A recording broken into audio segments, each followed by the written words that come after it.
Has anyone on YouTube checked how powerful Demon Ultra really is?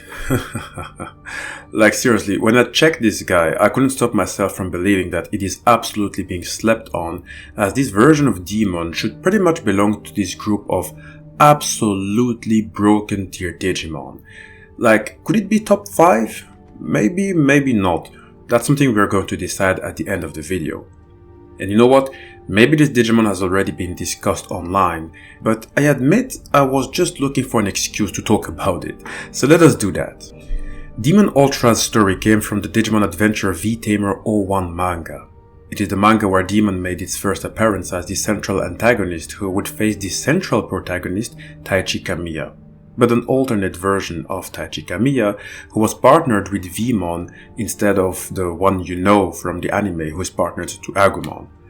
And it is good that we say alternate Taichi, as it was the Digimon Adventure V-Tamer New Courage manga that is happening after the Adventure V-Tamer story that we would see basically for the first time that there is a Digimon multiverse. So the V-Tamer manga is a very important manga on that front. But anyway, the whole story came to be because Demon was about to take over the entirety of the digital world. And it managed to create an entire army of evil Digimon to do so, which it would command from within the castle it had built in the continent. That castle, by the way, used to be the place where God would reside in. That God has very typically not been identified. I mean, in the story it is said that it is the person who created the digital world. Is that person truly a human or a Digimon or an alternate life form?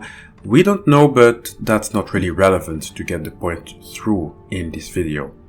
And to top it off, that one god that's been referred to in the manga was long gone, but its castle was left open for Demon to take control of it, and from that place it began scheming to assert dominance.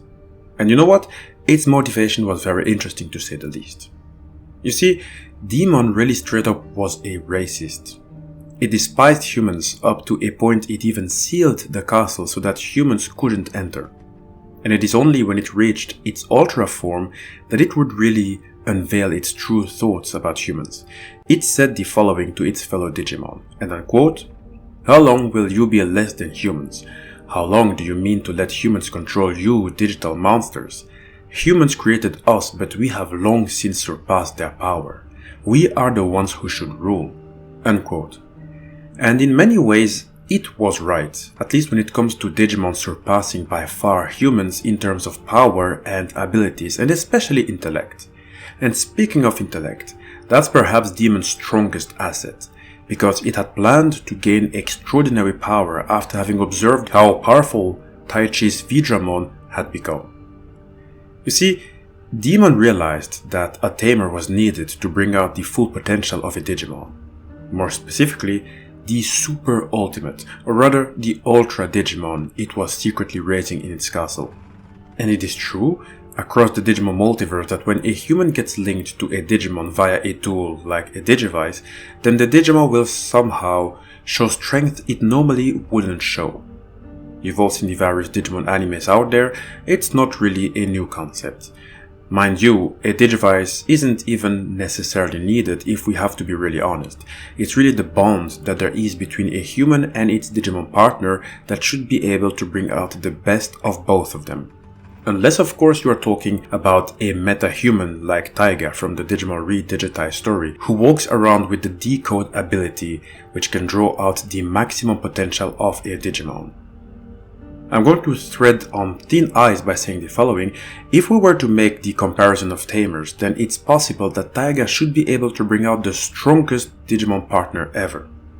Doesn't mean that they will always win, but in terms of making its Digimon partner reach its fullest potential, then Taiga should be able to easily make it occur due to its secret ability.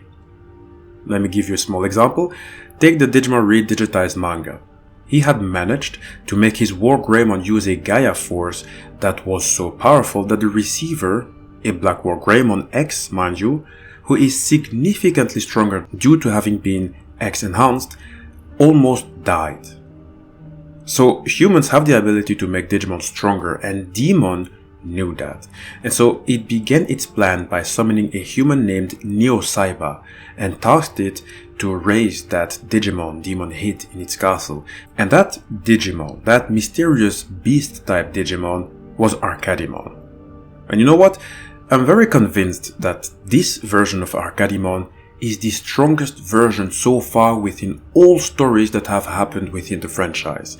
It is absolutely crazy what it will do in the Digimon Adventure V-Tamer manga, and we're going to go through its actions in a moment, because it's going to be very important for the conclusion of this video. But before we go ahead, I do want to add that the second strongest version of ARKADIMON within the various Digimon stories out there is arguably the ARKADIMON from the Digimon Cyber Sleuth story, and I'm going to tell you why in a moment. For now, let us quickly list the feats of ARKADIMON within the Adventure V-Tamer storyline. Just know that I won't be going too much into the details here. We're going to discuss ARKADIMON separately on the channel.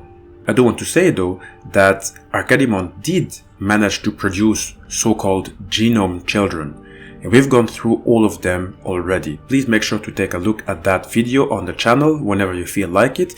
I'll make sure to add a link so that you can just click on it. It might be a good idea if you check that video also, because the genome children also appear in the V-Tamer story. When the ARKADIMON in the V-Tamer 01 story first appeared, it began at the in-training level. That is among the lowest of ranks, and yet, in that level alone, it had managed to absorb a Pythmon who is at the Mega level. Mind you, we're not talking about any kind of Pythmon. This one even had the ability to create alternative dimensions. Yet, despite being only an in-training level Digimon, ARKADIMON killed Pythmon by stabbing it and absorbing its data to digivolve to its rookie form. As a rookie, it had defeated a Leomon and an Ice Leomon and had absorbed some of their data. It had managed to escape Magna Angemon's Gate of Destiny, something that Mega level Pythmon couldn't even do in the Digimon Adventure Season 1 anime. And yet, ARKADIMON, who is at the rookie level, managed to pull through. When Magna Angemon decided to digivolve into its Mega level form Seraphimon, ARKADIMON did the same by evolving into its champion form. It needed Ice Leomon's data for it, so after having absorbed it, it grew so strong that it even withstood Seraphimon's 7 heaven attacks, which is nuts. I'm not going to remind you how much of a strength difference there is between a champion Digimon and a Mega level Digimon, but the difference is enormous. Seriously, it should normally be within the realm of impossibilities to ever see a Mega level Digimon lose to a champion level Digimon, unless that Digimon is, let us say, Lucimon, whose powers have risen dramatically because of the 4 holy rings it carries. And mind you, Lucimon in its child form is just at the rookie level, and yet its powers surpassed even Ultimates and came basically at the Mega level. ARKADIMON fought a Seraphimon who, historically speaking, is the leader of all angelic Digimon. The one angel said to be closest to God, the one who executes God's laws. It has used its strongest move, and it did nothing to a champion level ARKADIMON. You see how crazy it gets? Mind you, Seraphimon ended up also being absorbed by ARKADIMON, who would then digivolve into its ultimate level. If it wasn't already interesting enough, well, it is now that it will get really interesting. You see, after ARKADIMON had evolved into its ultimate level by consuming the light data of Seraphimon and Leo, its human tamer Neo intentionally forced it to feed on Daemon, its creator. In fact, its father, who represents who is the ultimate source of darkness, and all of that just to keep its data perfectly balanced. Neo turned itself against Daemon and allowed ARKADIMON to absorb it to at least be able to keep controlling ARKADIMON once it goes to higher levels. Fusion within Digimon has always been a complicated matter, and Digimon absorption can be put right up there within the complex subject of fusion. Remember when we discussed the 2 fusions of Vmon and Wormmon? Depending on whose data comes on top or takes the upper hand, you could either have a Digimon that is very controllable, or, the alternative, would be a Digimon that is quite unstable and unpredictable. With Demon being absorbed, it means that you have yet another very powerful Digimon whose data has served as a source of power for ARKADIMON. And mind you, that Demon used to be a Seraphimon, but one who fell from heaven. That's how it silently but certainly became a demon and gained not just new powers but also new motivation. But this means that ARKADIMON had already absorbed at least 3 very powerful Mega level Digimon, and it already managed to defeat many Digimon who were at a much higher ranking. After having absorbed Demon, it would finally reach the level of Mega, and it would simply continue to show unseen strength, which quite frankly made me pity those who confronted it. In its Mega level, it fought twice against Omnimon, who was once backed up by Rosemon, and the other time it was backed up by Regulumon. And in those 2 battles, ARKADIMON dominated them. It really wasn't a good look. Omnimon does not need an introduction. This one is an elite level Digimon who is a member of the Royal Knights, and yet it couldn't do a thing while being backed up 2 times. Rosemon tried to do mind control on ARKADIMON, that didn't work, and Rosemon even ended up dying after having been impaled. The story is about to reach a climax, and that is when Daichi Kamiya arrived with its partner, and they actually managed to defeat ARKADIMON. I know it might sound crazy, and in some way it is, but do not forget that it always comes down to a human's presence causing a Digimon to get much stronger than it ever would. And so, when ARKADIMON was defeated, its human partner decided to activate something that is called a Digimental. And most of us know a Digimental to being an egg, but in this story it is essentially a Digivice, a fabled item said to be able to exponentially increase a Digimon's power. This Digimental unexpectedly appeared in the digital world, but somehow came into the possession of Neo Saiba's sister, Rei. He took it and used its power on ARKADIMON to make it digivolve into its Ultra form. And this is where we need to calm down a little bit. ARKADIMON Ultra is such an incredible Digimon to say the least. It is a form that is almost 1000 feet or 300 meters with its tentacles high up. To tell you straight, this Digimon belonged to those groups of Digimon that should be near impossible to defeat. You'd really need Digimon like Millenniummon or Z-Millenniummon who have space-time abilities, or maybe Dexmon after it had absorbed Metal Phantomon, who then gained the ability to absorb the entirety of the digital world. Or you know what, you can even take Ogudumon X after it gained the consciousness of Lucymon, while still having the powers of 7 Diaboromon and 7 Demon Lords in their X-enhanced form. This version of Ogudumon became so strong that it simply became part of the system and thus couldn't even be as much as scratched or touched by Digimon. These are Digimon that would be able to stop ARKADIMON, but most other Digimon with their conventional ways of attacking shouldn't be able to do a thing. And I'll even tell you the following. As far as I know, whenever ARKADIMON reached its Ultra form, it has never really been defeated in a one-on-one dog battle. There was always some form of coincidence that allowed the heroes to get away. Take the Digimon Cyber Sleuth, as I said I was going to explain. Erika Mishima had used her Ether Bits to break through ARKADIMON's impenetrable 1s and 0 barriers, which would finally leave it vulnerable enough to be destroyed. Again, if it wasn't for the Ether Bits, then ARKADIMON couldn't even as much as being damaged, let alone being defeated. And mind you, as I said, Cyber Sleuth ARKADIMON, in my eyes at least, isn't the strongest ARKADIMON out there. It's probably at the 2nd place. I am convinced that it is its version in the V-Tamer 01 storyline, where it first appeared by the way, along with Demon, who also had made its first appearance. I believe that it is in this storyline that we have witnessed its strongest form. And it's crazy because ARKADIMON at the Mega level alone already far surpassed the average Mega level, defeating even Omnimon, and now it reached the Ultra form, where it is said that by just being it is capable of rocking the ecosystem of the digital world. In this form, ARKADIMON was able to destroy large areas of land and kill entire armies with single attacks. And it has this technique called God Matrix, which is unblockable, and it instantly dismantles anything and everything into ones and zeros with invisible waves. It can also continue with the absorbing of Digimon data, and it can do that with just a touch of its countless feelers.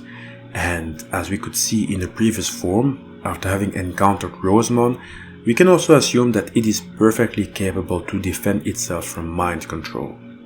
So, the Digimon is crazy. In fact, it is so crazy that in a later story, written in the Digimon Cross Wars manga, which happens in a period after the V-Tamer 01 storyline, at the moment Taichi's All-Force Digimon would see that an ARKADIMON had been summoned in that particular digital world, All-Force Digimon decided to eliminate it first and quickly before it ever reached its Ultra form. And mind you that these stories are related, it's been heavily implied and even confirmed that the All-Force Digimon in the V-Tamer storyline and the Cross Wars manga are the same. And also that its human partner, its human tamer, Taichi Kamiya, had already died prior to the Cross Wars manga storyline. Anyway, ARKADIMON did lose in the V-Tamer story despite being so powerful. But again, it died in a way that was made convenient, for the lack of better words.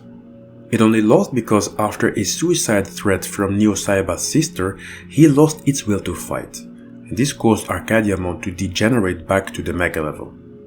That degeneration is also an example of the double-edged sword that is the emotional association of a human tamer with a Digimon partner. Sure, the Digimon can gain strength from it, depending on the human's emotions, but if these emotions are negative, the Digimon will feel it, and as a result, it might become weaker.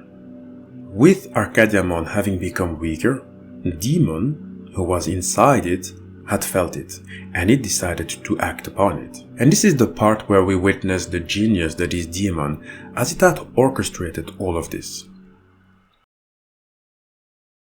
You see, we already knew Demon's motivation. It was driven by its despise of humans, but it knew that it needed more strength to do so. It needed more strength to govern the digital world and eventually even the human world. And so, by summoning Neo Saiba, it knew that it would raise the best and strongest version of ARKADIMON. And the whole time, ARKADIMON was doing its thing, by defeating and absorbing everyone that came in its path. And Demon kept on observing from within its child essentially, even if it was absorbed. Let me read a quote. Here goes. Lord Demon's data manipulating dark virus had allowed him to survive within his child, and this moment of weakness allowed him to devour ARKADIMON from within, and in turn evolve to level 7 himself without losing his mental faculties. Neo's scenario, ARKADIMON's abilities, their insatiable appetites, in both a figurative and literal sense, had been used against them and brought ARKADIMON's undoing. His father, now stronger than ever, was free to attack not just Neo, but all known humans in existence with the power it had unwittingly given him." Unquote. And this, ladies and gentlemen, is how we have finally come to what I'd call the strongest version of Demon, period. A version that is absolutely being slept on, but that's okay. We're going to check its story and strength now to see if it at least belongs to the top 5 strongest broken Digimon. After a whole detour, we have finally returned to the main subject of the video, which is Demon Ultra. I always find myself to give you as much details as possible, for which I will keep on apologizing. I hope you don't mind too much, but someone has to do it. Demon Ultra is the combination of Demon with the same ARKADIMON who had managed to defeat Omnimon and plenty other Mega level Digimon. This same ARKADIMON has also absorbed many powerful warriors, and now that power became that of Demon, who surpassed all its other forms and surpassed the Mega level, even if the Ultra level is more a status than it is an actual level. But the question is, how powerful is this Digimon? Because, like, if I have to be very fair, after having finished reading the manga, I feel like we were still missing a whole lot of skills. I feel like it was finished way too quickly. However, it did leave us enough for me to make a little conclusion. So let's take a look. It was explained that it had the power to manipulate the arrangements of ones and zeros to turn data monsters into violent virus Digimon. Now there are plenty of Digimon out there who are data types or a combination of data and more.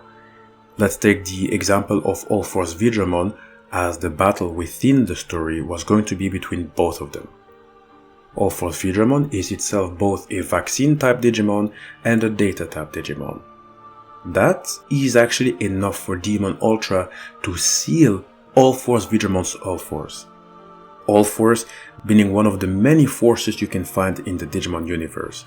There's the Omega In-Force, the Alpha In-Force, and here you have the All-Force, which stands for Ultimate Force. It's a legendary holy override sequence born from positive feelings such as joy, pleasure, and a strong heart, which desires to protect its loved ones. It is a force that enables one to reconfigure digital data, strengthening and healing a Digimon's body and allowing it to evolve. You see, many moves in Digimon are based off emotions, and thus, if that can be shut down, you'd have a strong edge over your opponents. Demon had managed to literally make All-Force Vidramon useless. Heck, All-Force Vidramon had used its strongest move, the Shining V-Force, and it didn't do a thing. That alone is quite impressive when it comes to Demon, and yet it is not even the most impressive thing that it can do. So let me tell you what is making this Digimon so interesting, and let me tell you why I put it up there in the pantheon of strongest Digimon. For starters, it has gained the ability to open portals to the human world, and that alone is a major deal because normally there is no real interaction between both worlds. The maximum that some Digimon have been capable of doing was to summon humans to the digital world, but they themselves never really managed to get there. Take the entire Digimon Cyber Sleuth storyline. That should help you to easily understand the point. It has been such a work that first needed to occur for Digimon to open a portal from the digital world to the human world. Demon can do that just like that, almost with the snap of a finger. And mind you that not even Millenniummon nor Z Millenniummon did that, despite being the strongest spacetime users, period. So that's already putting Demon Ultra at an impressive spot. And then there is its other ability. You see, not just can it manipulate the zeros and the ones that make up the entirety of a Digimon, but it can also freely manipulate the emotions of not just Digimon, but also humans. It's called the Dark Virus, which is a virus that has been enhanced. And it may not sound that impressive, but within the overall storylines of Digimon, it is actually a major issue, a major threat. Let me tell you why. You see, in most Digimon stories where humans have been involved, human emotions have always played a central role for a Digimon's development. In Digimon Adventure, there was the whole story of crests where the Digidestined needed to have this emotional awakening to make their Digimon grow stronger. It was a major deal there. In Digimon Savers, otherwise known as Digimon Data Squad, the same rule applied. Over there, emotional energy is even known as the Digi-Soul. It is the manifestation of a human's emotions, which even appears as a glowing aura. That story took the emotional energy to the next level, as it not only enables a Digimon to grow stronger and to evolve, but it also enhances a human's physical abilities, making them sometimes fight along with their Digimon. And maybe the last example that is equally important is that of the Digimon Cross Wars manga, specifically in chapter 20, where Bagramon explains that humans have stopped dreaming, which caused the digital world to lose their natural ability to evolve, and it caused the history and truth of the digital world to be altered. Dreams have a lot to do with emotions. Demon threatened to manipulate humanity's emotions after having opened that portal. if it were to successfully proceed with its plan, that would mean that humans wouldn't know happiness and all those positive emotions. In fact, they would only know anger and grief. Guys, society relies on human motivation to function. Widespread anger and grief would likely cause depression, which would paralyze the workforce, grind infrastructure and supply chains to a halt, and cause an overwhelming healthcare crisis leading to the collapse of civilization. And if humans cannot get their emotions in check, then even if Digimon were to summon humans for their help, these humans wouldn't be able to make their Digimon grow stronger and reach their highest potential to finish the threat, meaning that virus Digimon of the likes of Demon would certainly thrive and literally become unstoppable and rule over the digital world with no opposition aside of maybe other virus Digimon whose core purpose is to make the world theirs. And you know what? We've had a similar case of where Digimon could not digivolve, and it essentially led to not just the digital world's collapse, but also the human world's. You could see that case in the story of Ultimate Power Activate Burst Mode. It's part of the Digimon Savers Continuum. We theorized about it in the Digimon Multiverse video, so check it out if you haven't already. The theory was quite dark to say the least, as we have linked many of the Digimon Savers story next to each other to come to the conclusion that Digimon couldn't digivolve anymore, which led to an Argomon taking control of the human world. So check it out if you're interested to see that theory, use the timestamp for it. Now, with that information being said concerning Demon Ultra and its abilities, I'm not going to discuss its demise here. For that, I'll be making a second video on this one, where we are instead going to focus on All Force Digimon Future mode. It is a mode that has been totally forgotten, as it hasn't appeared more than 3 times in the countless Digimon stories out there. So stay tuned for that, because that's where we're going to bring this story to a conclusion. But in the meanwhile, let me tell you to please comment in the comment section, to like the video and to subscribe. You'll be doing a lot for me, as it really means the world. And if you're new, know that all Digimon videos are placed in various Digimon playlists, which are always updated. That way you can catch up to newer and older videos.